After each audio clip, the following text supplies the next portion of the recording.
Welcome back to Two Gals in a Glass Half Full. So today we're going to talk about accountability partners. Have you ever wished, I know for me, that you had that one person that was like, hey, let's go work out. Hey, let's do this.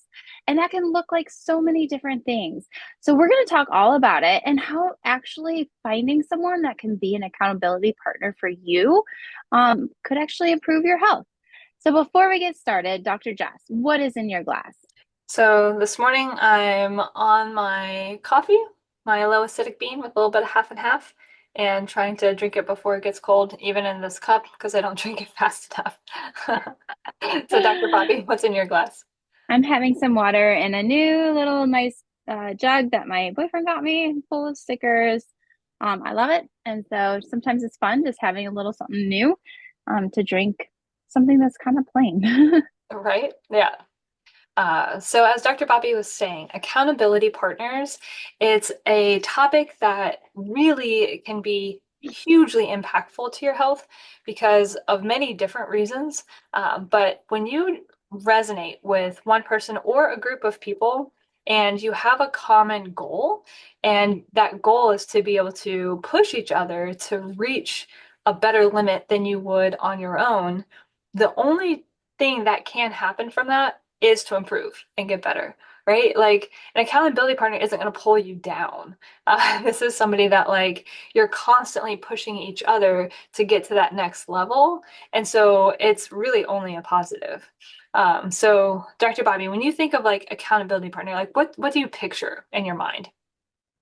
So kind of what I picture and what I've experienced is it's that one person that's kind of always there. You can always count on as like, hey, do you want to go do this? And by do this, I don't mean like go out on a Friday night or, but like, hey, will you go for a run with me?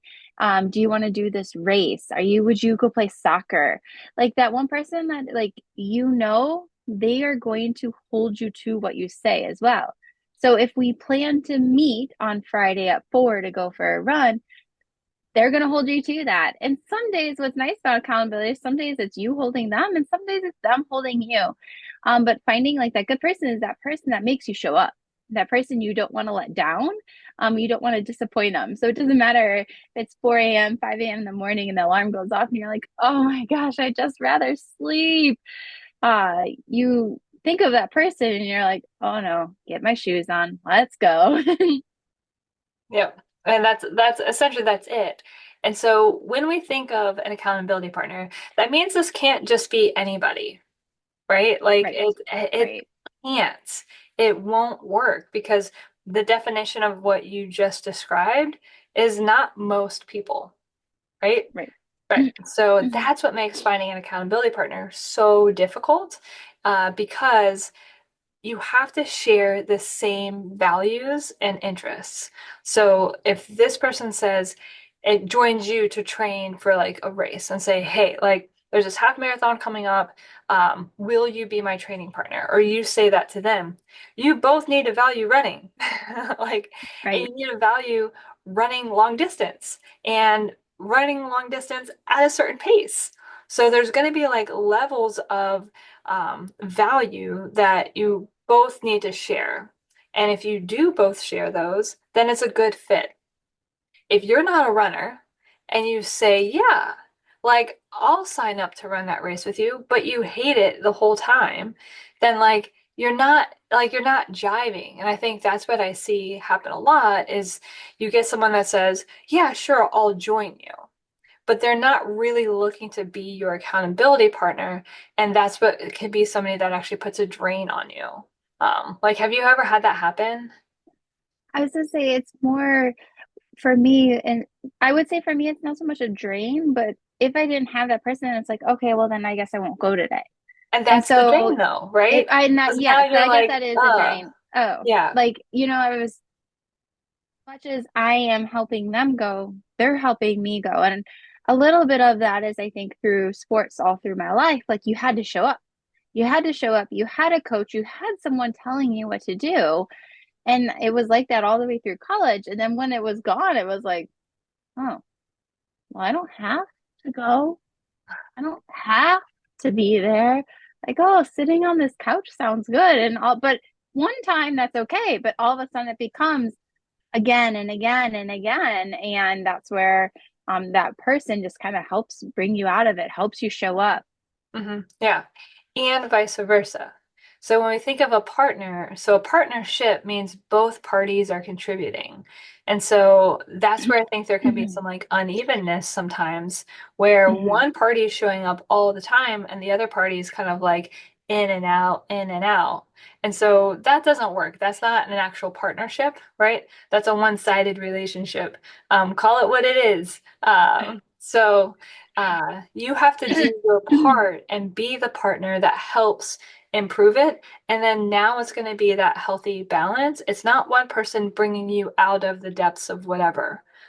You are capable of also being the support system, even if you don't Hmm. feel like you are, even if you don't believe that you are capable. And so Hmm. that's where it's the mindset shift. And it has nothing to do with your ability to train or anything like that. It's a mindset shift of, I don't want to let this person down, just like I don't want them to let me down.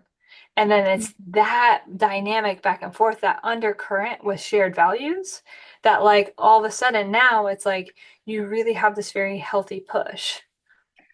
I think of finding, oh my wait, I think of finding an accountability partner is kind of like finding a non-toxic deodorant that works for you.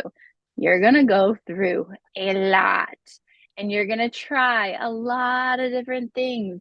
You're gonna try a lot of different people, and that is a-okay until you Mhm. find the one that you like. And then what's nice about it is then sometimes that one sticks for a long, long time. Right. Yeah. Like each place where I've lived, I've been able to find that one person that I jive with, right? And like Hmm. we get it, we'll show up and we'll do it. There's one place where I lived where it was like it was just so hard because like almost everybody that I found that to either run with or maybe strengthen with or whatever, it like again, it was just that more one-sided where it's like, oh no, not today. Like it's a little too cold. I was living in Fort Myers, Florida. Okay. Not too No cold. such thing as too cold there. Not too cold. Right. Yeah. So it was just like that kind of like, and I think that's where I struggled the most. Like in my entire life with movement, I struggled the most when we lived there because like I didn't have a person that I really jived with to be my accountability partner. And so it was all on me to like motivate myself. And so that's the one time when I've had a gym membership, right?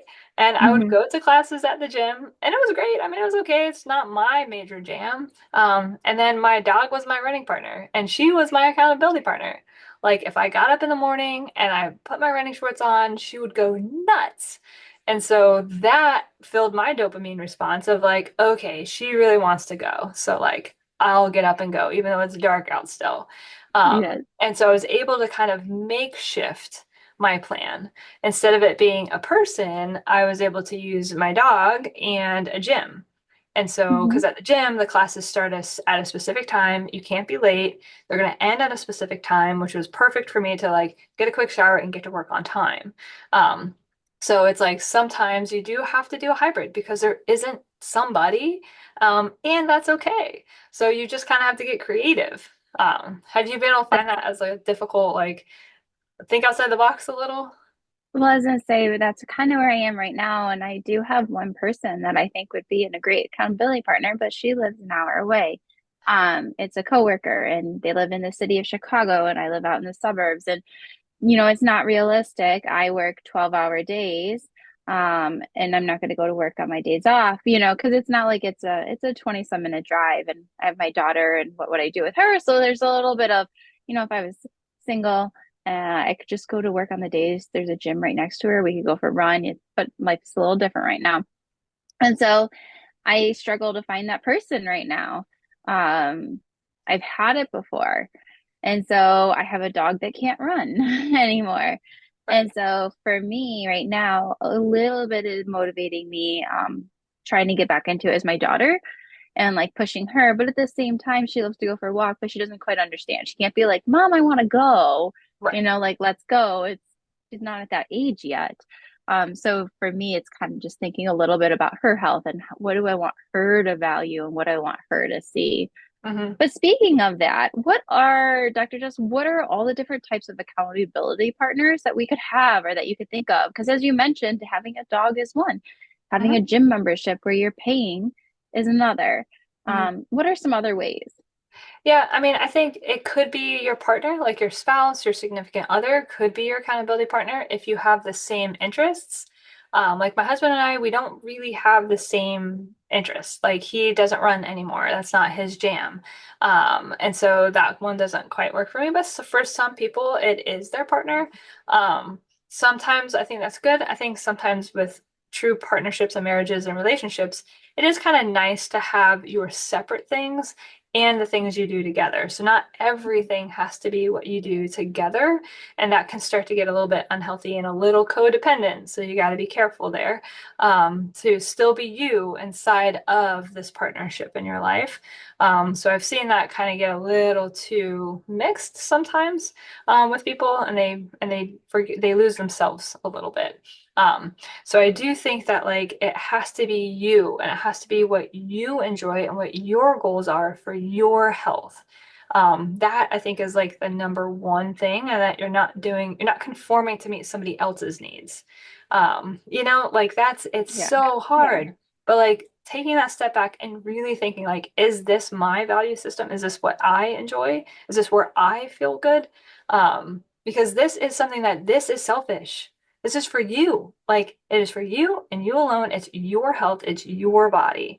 So it could be a meetup group, right? You might really love playing pickup sports. And you find a meetup group at a park. We've got a park close by here. And like, when I bring our kids to play at the park, I see all sorts of people. They play pickup volleyball, pickup soccer, pickup football. So it could be like a sports group like that. It could be just, something that's more organized, like a league. That could be another thing where it's like you're going to be here at this specific time. It could be a tennis league. It could be a golf league, who knows what it is. So there's all different things that you can get movement into your day and have that like, I'm going to show up, one, because I have inherent interest in this, and I don't want to let this group of people or this single individual down. At this point, like I don't really play in leagues anymore just because like time, honest answer, like evenings don't work for me. We've got homework, we've got dinner, we've got bath time, you've got sporting events, for the kids, lessons and all that kind of stuff. Like it's just I'm not at that phase of life. And that's okay. I love this phase that I'm in. I will be in that phase another time, right? But I'm gonna eat this phase up. My evenings with my family, like I wouldn't trade it for the world. So I have to be first thing in the morning. Like get up, get it done, and like go on to and get to work on time. Get, kid drop off and work on time. So that's just the phase I'm in. That's my reality. And okay. So now I have to figure out, is that going to be, our dog has passed away, so obviously that's not her. So I was able to find a running partner that works for me, that one person. I don't want to do a running group. Too many people. I talk to people all day long, right? Like I don't want to do the niceties of the meets and greets and all that kind of stuff. I'm not in that phase of life. When I was in my 20s, sure. Like, hey, how are you? La la la la la. Now it's like, ugh, I talk all day. It's like, hey, good morning. Good morning. How are you? Good. How's your week? Great. Like, and then we just, once we start running faster, we don't talk a whole lot. Um, if we're working on pace, like none of us are talking too much. If we're doing day, we talk more. And it's just like you don't have to prove anything. You don't have to like you just like I'm gonna meet you as I am and I'm gonna meet you as you are and we're just gonna do it, right? And so that it's like that's kind of what helps me tremendously actually, of having that person. But it could be remote, right? Like I could say, Right. Dr. Bobby, listen, on Monday and Wednesday mornings, like 6 a.m. my time, like we're gonna get on FaceTime and we're gonna get it set up and we're gonna do it, right? And I guarantee you, like I would not oversleep that. Like my alarm would, I would like, no way am I gonna let Bobby down. So like it could be remote, like even if it's not in person, that could be an option too. But you have to have that connection where you will not let that person down. That's the partnership. That's healthy. Um, so um, so Dr. Bobby, when it Mhm. comes to accountability partners and being creative and, overall making sure that we're finding that healthy balance. Now, how does that actually improve our health? Right? Because that's like a bit of a leap. Like we've got this partnership, and I'm going to say it's a healthy partnership, not just any accountability partner, a healthy accountability partner. Mhm. Where's our leap to health? So imagine I'm reading a book and it talks about change and how it's the little things that make a difference. So let's say you're not working out at all and you find an accountability partner and you're just going 2 times a week. But that 2 times a week after a month is 8 times. After a year, look at how that slowly adds up. And I think what you're going to find is when you start 2 times a week, all of a sudden you're enjoying it. You add in a third, you add in a fourth, and you're going to start adding in, and all those little benefits are going to build up your health. You're doing a well balanced workout, so you're doing cardio strength. You're going to see cardiovascular improvements. You're going to see strength improvements. Life is going to be a little bit easier. And then talking about exercise in general with accountability partner, you have kind of like these social cognitive wellness. You have someone that like knows you, that you meet up few times a week. Hey, how did that meeting go? Hey, how's it with your husband? How's it with your wife? Like just having that other, outlet, a healthy outlet, and social engagement, and that will really work on like cognitive and emotional health as well. What am I missing? I feel like there's just so much. It's like spirals down. So it's like taking a snowball, make a little snowball, and then you start rolling it down the hill as you collect more, and all of a sudden you have this huge, gigantic snowball. And that's kind of like those benefits of health, they start small. But as you continue, it gets bigger and it gets bigger and it gets bigger. And it's going to span through not just physio physiological, you're going to go into psychological, emotional. You're going to hit all those other aspects, which I just think are so important and often lost when we think about exercise. We just think about the physical parts of exercise, and there's so much Absolutely. more than that. Yeah, and I think it's the when you actually get into it and you're doing it because you're doing it for you, right? Hmm. That's completely different. Now you don't have the yo-yo experience with exercise of like, oh, I'm going to train for a 5K. Once it's done, I completely stop. Or like, oh, I'm gonna train for this event. Once it's done, I'm gonna stop, right? And then we just pick the next event. So we take a couple months off, we pick something else, and we train for it, and then we stop. So I call that like the yo-yo exerciser. That's not lifestyle. That's not lifestyle modification. And it's a good place to start to get an intro, but you're not actually incorporating just a normative pattern. So, I mean, you can have training built into your normative pattern, but then you still keep that baseline, right? You keep whatever it is that's in between events going. So it just creates that healthy habit, which then creates more healthy habits off of it because you start realizing if I invest in me, then I'm more productive. I feel better. And all of a sudden, you're more likely to invest in your mental health. You're more likely to say, maybe I'll add meditation. Maybe I'll do these things where like I'm putting me first. And like all of a sudden now I'm a better me for the world around me. And so it's really, really cool when you actually implement true lifestyle change that it's like you're no longer like feeling a little bit out of control with it. It's like, Yep. oh yeah, this is just how I live my life. And how it happens is so gradual. Like all of a sudden Hmm. you're like, am I a runner now? Do I can I call myself a runner? Like that's not a thing, is it? Like and it's like I guess I am.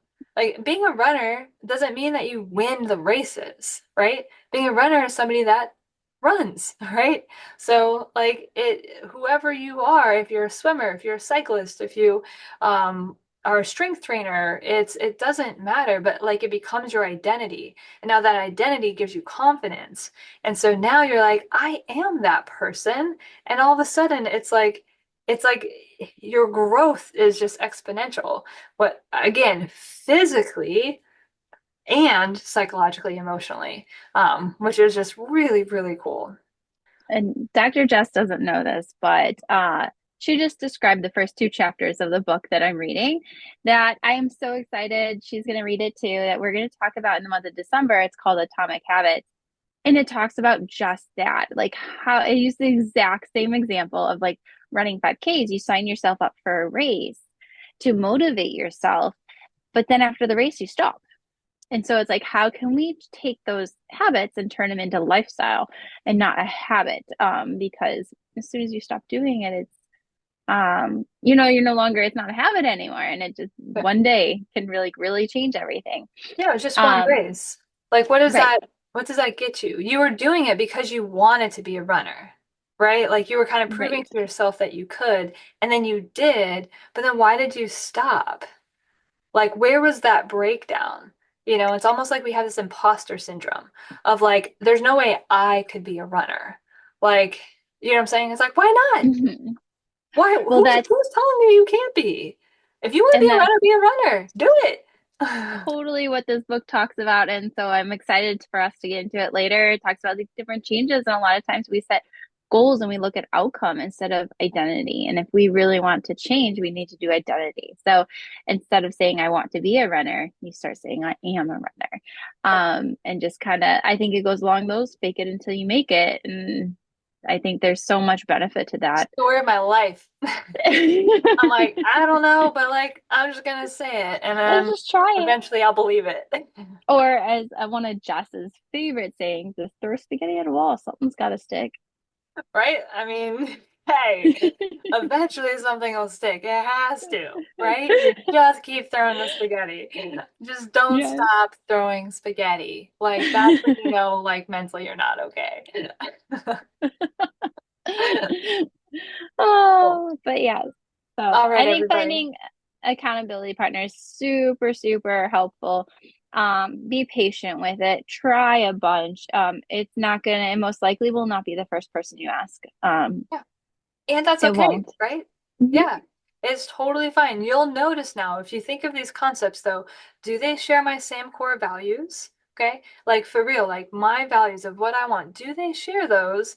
And are they willing to let me down for like small things? Mhm. Like I mean, yeah, if you're up all night throwing up, okay, no, like you're like Right. I just did that to Right. my running partner last week. It's like, hey man, like not happening tomorrow, right? Stomach bug is what it is. Um, Right. and that's like, okay, but like if it's like But I'm eat tired. I don't feel well, like getting the boys up. are up in the middle of the night, stuff like that. No way, I'm getting up. Like every time I can't not run just because one thing happened. Like not gonna happen. I will never run. I'm a little Yeah. tired. I'm just gonna be a little bit like meh, meh, but like boom, then I get through it. So And I think it's important for you as you go through phases of life is to kind of reassess like what are your priorities and what do you want to when it comes to exercise and what do you want to do? And I think a great example is today, if Dr. Jess and I lived together, we could run, we could strength train. Back in college, back in PT school, her thing was tennis. And that's not something I play. That's not something I can do. We would run together, but her outlet was tennis. And so in that phase of life, we weren't the best accountability partners for that exercise because I don't know tennis. Like I can't play tennis the way she would want to play to get a cardio workout.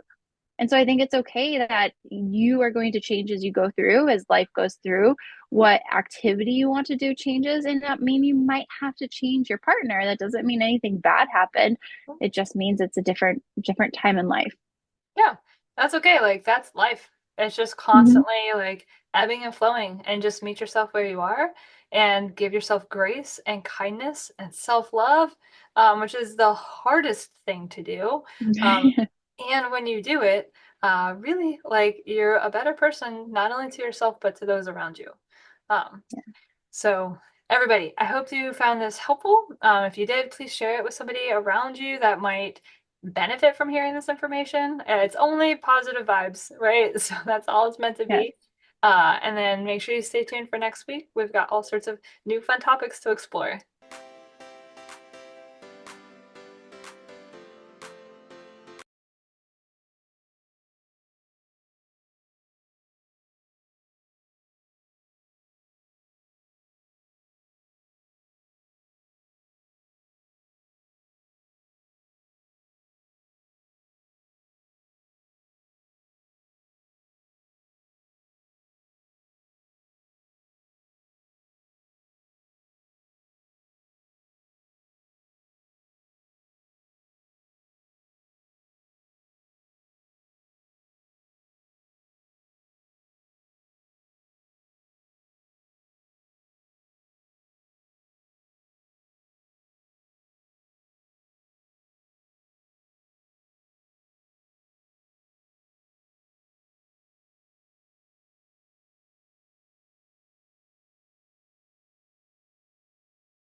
to talk about